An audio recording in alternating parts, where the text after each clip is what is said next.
follow the rules. That's a hard part of Japanese culture. What is a time where you felt that you failed? Getting divorced, pretty scary. I think that's why, unfortunately, there is so much a high suicide rate. What is true love like? When I find out, I'll let you know.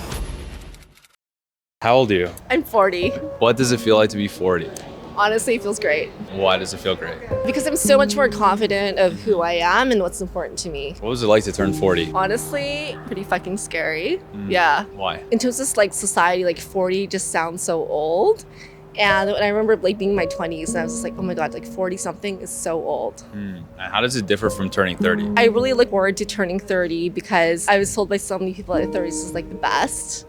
And then 40s, I just feel like there's this social stigmatism about being in your 40s. And I think that's what was scary about it. Was your 30s the best? 30s was the best. I had a blast. What's so good about your 30s and why would you say it's better than your 20s? In your 20s, you're just trying to figure yourself out. You don't really know who you are. You're kind of trying to please a lot of people around you, just get along. Whereas I feel like in your 30s, you're just so much more confident of who you are. And it's just so much more fun when you have that confidence. How do you get that confidence? I think it just comes from experience and just trying anything and everything. And failure, I think, is so important. Failing and knowing that that is not the end of the world. And when that happens, that's when the confidence comes. I don't like using the word failure because I think every time that you've technically failed, you've technically learned. What is a time where you felt that you failed that you learned a valuable lesson from? That's such a hard question. Getting divorced. It's a big lesson. Okay. Yeah. How come? What happened? If you don't mind sharing. Because for a long time, in your 20s and 30s, getting married was a big goal, and I got married. And then I realized that that's not everything. And what I learned through being married was that knowing who you are, knowing your values, and knowing your non-negotiables is so much more important than anything else. It could be more important than the person that you love. And that was a huge lesson for me. So do you think you didn't know yourself before getting married? I think I didn't really know how important my values were to me before I got married. What is true love like, in your opinion? When I find out, I'll let you know. Why did it not work, if you don't mind me asking? Because I wanted to work so much that I was willing to overlook aspects of him and myself that didn't align with my true values. And that's why it didn't work. What lesson would you be able to give to someone younger than you who isn't married yet and is looking for the right partner? Really know what are your core values, what are your non-negotiables, and do not sway from that. How do you learn that? How do you find that out? Through failure. Failure? What is the biggest risk that you've ever taken? Coming to Japan. Throwing everything away and coming to Japan. Where are you from? I'm from Canada, Vancouver. Okay. Why did you move to Japan? When did you move to Japan? I moved to Japan because I wanted to learn something new every day. And I moved here back in 2008. What's the biggest difference between living in Canada and living in Japan? To live in Japan, you really have to learn how to follow the rules. If everyone's lining up, you have to line up. If everyone's wearing a mask, you wear a mask. It's a very homogenous society. And I think it's a very big adjustment for people who aren't used to it. But I think once you learn to live with it, it's actually a lot of fun and it makes it really easy. What question did you have that we spoke about on the run? I had good questions, but I can't think of them. Okay. Is there a culture of bullying and people making fun of each other in Japan? Absolutely, yeah, for sure. I don't know about it as much because I didn't grow up here. A lot of friends who grew up here, and a lot of them speak to bullying. What I would say about Japan is that, the saying, the nail that sticks up gets hammered down.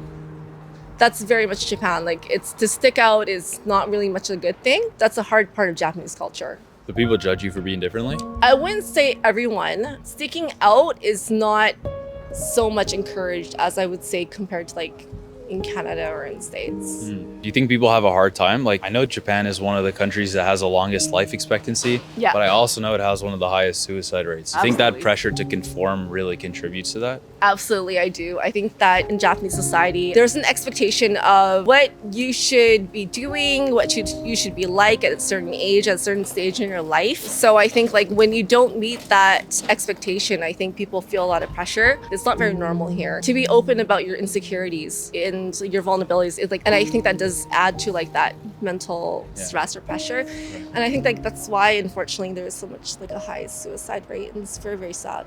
How would the average Japanese person define success? I'm not an average Japanese person. You have the perspective of a Canadian Yeah. moving to Japan, but just in your opinion, You graduate from university, you work in the company that you move into from university, you work there, you work your way up. You get married, you have kids, and you work until retirement. That's just like, it's a very set sort of like life stage. When you stray from that, it's kind of looked upon a little bit differently. Well, where does the pressure come from? Family, society, peers? It's everything. Entrepreneurs look down upon. Are entrepreneurs looked down upon? Actually, I would say no. Entrepreneurs are very much celebrated, especially here in Osaka. I have so many entrepreneurs around me. They're very much celebrated. I think the younger generation, like they're very hungry for change. So you said Japan is a homogenous country. Yes, it is. But are there differences between cities? Is there a Absolutely. difference in culture? There's definitely a difference between cities. Okay. Tokyo is cool. They're way more trendy. It's cosmopolitan. They have a lot of money. It's like, it's a flashy city. Osaka, I would say we're a merchant town. We're working class. Like, we're a little more gritty, but I think we're also a lot more friendly. And there's a lot more soul. And we have the best food.